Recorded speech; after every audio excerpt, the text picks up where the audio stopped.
सुल्तानपुर में दुर्गा पूजा कैसी होती है, इसका मान और भव्यता सब आपने हमारे चैनल के जरिए देखा। लेकिन क्या आप जानते हैं कि सुल्तानपुर हिंदू मुस्लिम एकता की मिसाल भी है। हाँ, ये बात अलग है कि लोग ज्यादा हैं, उनके सोचने का तरीका अलग अलग है, तो अंतर तो होगा ही। हर कोई हर मजहब को नहीं मानता, ये भी हम मानते हैं। हाँ, माना कि कई कट्टर ऐसे भी हैं जो अपने धर्म को सबसे आगे रखते हैं, लेकिन ये तो दूसरी बात हो गई। आपको हम इस वीडियो में उस बारे में बताने वाले हैं जहाँ पर हिंदू मुस्लिम एकता की मिसाल देखने को मिलती रहती है। सुल्तानपुर का दुर्गा पूजा अपने आप में ही इस बात की सबसे बड़ी मिसाल है कि यहाँ पर मुस्लिम भाई आगे बढ़ चढ़कर दुर्गा पूजा में अपने हिंदू भाइयों का साथ देते हैं। लेकिन सिर्फ दुर्गा पूजा तक ही ये एकता सीमित नहीं है, बल्कि उर्स के लिए भी ये सभी हिंदू भाई और मुस्लिम भाई मिलकर पूरे उर्स की तैयारी करते हैं और मेले में शामिल भी होते हैं। सुल्तानपुर सिर्फ दुर्गा पूजा के लिए नहीं, बल्कि इस उर्स के लिए भी मशहूर है।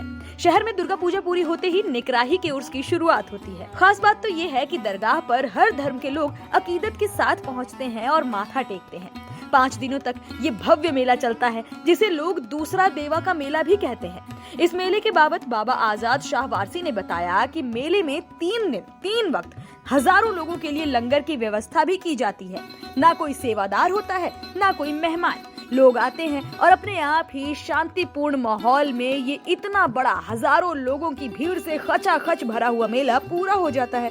मानो कोई ऐसी अदृश्य शक्ति है जो लगातार साथ साथ काम कराती रहती है और लोगों का भी ख्याल रखती है। बाबा आजाद ने ये भी बताया कि यहाँ बड़े पदों पर बैठे लोग भी पहुँचते हैं, लेकिन किसी की सेवा नहीं लेते, बल्कि लोगों के बीच जाकर उन्हें खाना खिलाने से लेकर बर्तन धोने तक लोगों की मदद करते हैं। न्यूज़ ट्रैक ने आपको दिखाया था सुल्तानपुर की खूबसूरती के बारे में, दिखाया था कि कैसे यहाँ सामाजिक सद्भाव, हिंदू मुस्लिम एकता, आपको दुर्गा पूजा की खबरें भी दिखाई। और अब आज एक ऐसी खबर से हम आपको रूबरू कराने जा रहे हैं जिसको कि बाराबंकी देवा शरीफ की कॉपी है, कह लीजिए कि दूसरा देवा कहा जाता है सुल्तानपुर में नेकराही शरीफ, जो बहुत बड़ी दरगाह मानी जाती है सुल्तानपुर जनपद के लिए। और देश के तमाम कोनों से लोग यहाँ आते हैं। उस दरगाह के खास सेवादार या कह लीजिए खादिम और इस एहराम पोश हमारे साथ वहाँ के जो मेन बाबा हैं वो मौजूद हैं। उनसे जानेंगे कि निकराही शरीफ के इस मेले की शुरुआत कब हुई, कैसे बाबा यहाँ से पर्दा किए, कब क्या हिस्ट्री रही है, देवा से क्या ताल्लुकात इनके रहे हैं, वारिस अली शाह से क्या ताल्लुकात रहे, इन सारे विषयों पर बात करेंगे सीधे बाबा से। जी, पहले आपका स्वागत है हमारे न्यूज़ ट्रैक पर। क्या नाम होगा आपका? या वारिस, मेरा नाम आजाद शाह वारसी है। आप सबसे पहले तो ये बताइए कि इतना बड़ा नेकराही शरीफ जो आज विश्व पटल पे भी जाना जाने लगा है, पहले देवा शरीफ जाना था, नेकराही का नाम आ रहा है, थोड़ा सा इसके बारे में रोशनी डालिए कि कैसे शुरुआत हुई है। मेरे पीर दस्तगीर, मेरे गुरुदेव हजरत हाजी अल्लामा शाह वारसी रहमतुल्लाह अलैह आज से 70 साल पहले वारिस आलम पनाह के नाम पर कायम किया, लंगर कायम किया। 1.25 केजी अनाज से बढ़ता गया, लोग आते गए। आज ये 23 है, आप वारिस आलम पनाह उसमें शामिल है। आस्थाना है हाजी अल्लामा शाह रहमतुल्लाह अलैह के यहाँ। मैं लंगर इंचार्ज भी हूँ, खादिम भी हूँ। आज 3.25 कुंटल नमक खर्च होता है दूध में। 1.25 किलो शुरुआत हुई और आज इतनी बड़े पैमाने पे आज लंगर आपका चल रहा है। मैं तो यही कहना चाहूँगा जनाब, अल्लाह अकबर फरमाते हैं कि मजहब नहीं सिखाता आपस में बैर रखना, हिंदी में हिंदुस्तान हमारा। बहुत खूब, बहुत खूब। उसका मिसाल नेकराही में और देवा में है। हर मजहब के लोग आते हैं, किसी के मजहब नहीं बिगाड़े जाते, दिल बिगाड़े जाते हैं। सरकार ने प्रेम का संदेश दिया, मोहब्बत का पैगाम दिया, जो आप देख रहे हैं। इस मेले की, इस दरगाह की शुरुआत, ये मेले की शुरुआत किस सन से हुई? 1947 में, 1947 से शुरुआत हुई। जी। और कहते हैं कि दूसरा देवा, जी, मतलब एक देवा तो वारिस अली शाह का है, दूसरे देवे के तौर पे जाना जाता है। इसके बारे में रोशनी थोड़ा सा डालिए। अब सरकार वारिस आलम पनाह के नाम पे सरकार कभी पूछते थे हुजूर, बहुत भीड़ होने लगी।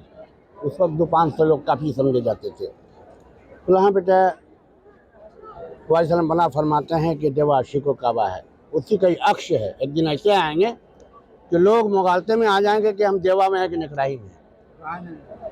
ये मंजर कशी आप देख रहे हैं, ये प्रैक्टिकल की चीज़ थोड़ी नहीं है। अब हमारे यहाँ क्या है, अमन और अमान का पैगाम दिए जाते हैं। हम लोग हमेशा दुआ करते हैं कि हम एक रहें और यहाँ हिंदुस्तान में अमन और अमान रहे। और पहले जो सरकार का मिशन वो था कि हमारे जो फौज है, जो देश का रक्षा करने वाला है, उसके लिए खास हम लोग दुआ करते हैं। और ये नफरतें जो फैलाई जा रही हैं, उसके लिए दुआ करते हैं कि हम एक हैं, हम हिंदुस्तानी हैं और हम हिंदुस्तान से मोहब्बत आज क्या करें। प्रोग्राम है इस दरगाह पर? आज जो है सुबह झंडा परचम कुसाई और ध्वजारोहण 8 बजे जो सरकार ने अपने हाथों से फहराया था। ये झंडा कलकत्ता में बांध के लाए। उनको दिखाया गया कि सब लोग आए हैं करबला शरीफ से और अब्बास अलमदार के हाथ में झंडा है। उन्होंने इनको बताया कि आपको झंडा वारिस पाक मुबारक हो। उस झंडे को ट्रेन में बांध के सरकार तशरीफ लाए। और यहाँ बहुत बड़ी बात आपने बहुत बताई। बड़ी बात है। दूसरी बात यह है कि हमारे यहाँ कुछ नहीं मांगे जाते। राजिल नगर चले और पूरी दुनिया देखिए, हर दरबार पाक होता है, सबकी अपनी विशेषताएँ होती हैं, बड़े बड़े दरबार हैं सब। लेकिन यहाँ जो 3 वक्त का लंगर है, बैठ के खिलाए जाते हैं। यहाँ कोई मजदूर नहीं है, बड़े बड़े सेवादार हैं, लोग खुद सेवादार बड़े हैं। ऑफिस है, IPS है, बड़े बड़े पैसे वाले यहाँ आते हैं। सब यहाँ जूठा बर्तन धोते हैं, पानी चलाते हैं, रोटियां बांटते हैं। ये कहीं नहीं मिलेगा आपको। ये सिर्फ निकराही शरीफ में है कि जहाँ 3 वक्त तक लंगर। तो क्या आज आप एक आखिरी बात और आपसे करेंगे बाबा, क्या पैगाम देना चाहेंगे इन बुजुर्ग के नाम पे, जो हिंदुस्तान के लोगों को पैगाम हो? पहला पैगाम यह है कि जो यहाँ आने वाला है सबकी मुरादें पूरी हो, वारिस पाक का करम हो। चुगूर वारिस पाक का है और अल्लामान शाह का करम हो। दूसरा पैगाम है इस दरबार से कि रात दिन दुआएं करते हैं, प्रार्थना करते हैं कि यहाँ के लोग एक रहें, नेक रहें। और जो यहाँ जो मेरे बाबा कहते थे, बेटा यहाँ फौज जो होता है उसकी इज्जत करो, जो बॉर्डर पे लड़ते हैं उसकी इज्जत करो। मैं भी कहता हूँ कि मालिक पूरे हिंदुस्तान को आबाद रखे, हम पक्का सच्चा हिंदुस्तानी रहें। क्योंकि बाबा कहे कि जो अपना देश का नहीं उसका कोई ईमान नहीं। देखिए, बाबा ने एक बहुत बड़ी बात कह दी हिंदुस्तान के आज के माहौल पे को लेकर के, क्योंकि वारिस अली शाह का भी पैगाम हिंदू मुस्लिम एकता पे रहा है और अल्लाह मान शाह वारसी का भी पैगाम जो है वो हिंदू मुस्लिम एकता पे। इन्होंने बताया कि कैसे मुल्क के तमाम कोनों से लोग आते, चाहे वो हिंदू हो चाहे मुसलमान हो, बाबा की खिदमत में हाजिर होते हैं। यहाँ जूठे बर्तन तक लोग साफ करते हैं। ये इस दरगाह की करामात है। Farid Ahmed, news track, Sultanpur.